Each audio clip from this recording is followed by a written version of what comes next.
بسم اللہ الرحمن الرحیم۔ السلام علیکم معزز ناظرین۔ مورخین نے کتب کی تاریخ میں لکھا ہے کہ ایک خاتون حضرت داؤد علیہ السلام کی خدمت میں حاضر ہوئیں اور عرض کیا، اے خدا کے نبی، آپ کا پروردگار عادل ہے یا ظالم؟ حضرت داؤد علیہ السلام نے فرمایا، تیرا ناس ہو اے خاتون، تو کیا بات کر رہی ہے؟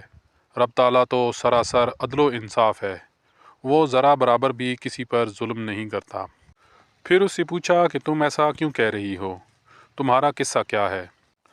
معزز ناظرین، اگر آپ اس چینل پر نئے ہیں تو کائنڈلی چینل کو سبسکرائب کر کے بیل آئیکن کو پریس کر دیں۔ اس عورت نے اپنا قصہ بیان کرنا شروع کیا۔ اے خدا کے نبی، میں ایک عورت ہوں اور بیوہ بھی ہوں۔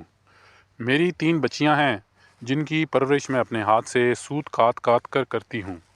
میں دن بھر میں بعض اوقات راتوں کو جاگ کر سوت کاٹتی ہوں۔ گزشتہ روز اپنا کاٹا ہوا سوت ایک سرخ کپڑے میں باندھ کر اسے بیچنے کے لیے بازار جانا چاہتی تھی تاکہ اس کی آمدنی سے بچیوں کے لیے کھانے پینے کا کچھ سامان خرید سکوں۔ لیکن اچانک ایک پرندہ مجھ پر ٹوٹ پڑا اور سرخ کپڑے کا ٹکڑا جس میں نے سوت باندھ رکھا تھا اسے گوشت کا ٹکڑا سمجھتے ہوئے لے اڑا۔ میں یوں ہی حسرت و یاس سے ہاتھ ملتی رہ گئی۔ اب میرے پاس کچھ نہیں کہ اپنی بچیوں کو کھانا ہی کھلا سکوں۔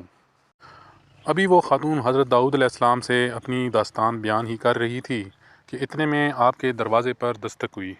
حضرت داؤد علیہ السلام نے آنے والے کو گھر میں داخل ہونے کی اجازت مرحمت فرمائی۔ اجازت ملتے ہی 10 تاجر یکے بعد دیگرے اندر داخل ہوئے، جن میں سے ہر ایک کے ہاتھ میں 100 دینار تھے۔ تاجروں نے عرض کیا، خدا کے نبی، ہمارے ان دیناروں کو مستحق تک پہنچا دیں۔ حضرت داؤد علیہ السلام نے پوچھا، میرے پاس یہ مال حاضر کرنے کا سبب کیا ہے؟ تاجروں نے جواب دیا، خدا کے نبی، ہم سب ایک کشتی میں سوار تھے۔ اتفاقاً ایک زوردار آندھی آئی، کشتی میں ایک جانب سوراخ ہو گیا اور پانی کشتی میں داخل ہونا شروع ہو گیا۔ موت ہمیں سامنے نظر آ رہی تھی۔ ہم نے نظر مانی کہ اگر رب تعالیٰ ہمیں اس طوفان سے نجات دے دے تو ہر شخص 100 دینار صدقہ کرے گا۔ اب پانی کشتی میں تیزی سے داخل ہونے لگا۔ ہمارے پاس کوئی ایسی چیز نہ تھی جس سے اس سوراخ کو بند کر سکیں۔ ادھر ہم نے نظر مانی، ادھر رب تعالیٰ نے ہماری مدد کا بندوبست کر دیا۔ ایک بہت بڑا پرندہ منڈلاتا ہوا کشتی کے اوپر آ گیا۔ اس نے پنجے میں ایک سرخ رنگ کی پوٹلی تھی۔ اس نے دیکھتے ہی دیکھتے پوٹلی کشتی میں پھینک دی۔ ہم نے لپک کر اس پوٹلی کو پکڑا، اس میں کاتا ہوا سوت تھا۔ ہم نے فوراً اس سے کشتی کا سوراخ بند کیا اور اس میں داخل شدہ پانی کو ہاتھوں سے باہر پھینکا۔ تھوڑی ہی دیر میں طوفان تھم گیا اور یوں ہم موت کے منہ سے واپس آ گئے۔ اب یہ صدقے کی رقم آپ کے ہاتھوں میں ہے، آپ جسے چاہیں اسے دے دیں۔ یہ قصہ سن کر حضرت داؤد علیہ السلام نے اس بیوہ کی طرف متوجہ ہوتے ہوئے فرمایا، پروردگار تیرے لیے بحر و بر میں تجارت کر رہا ہے اور تو ہے کہ اسے ظالم گردان رہی ہے۔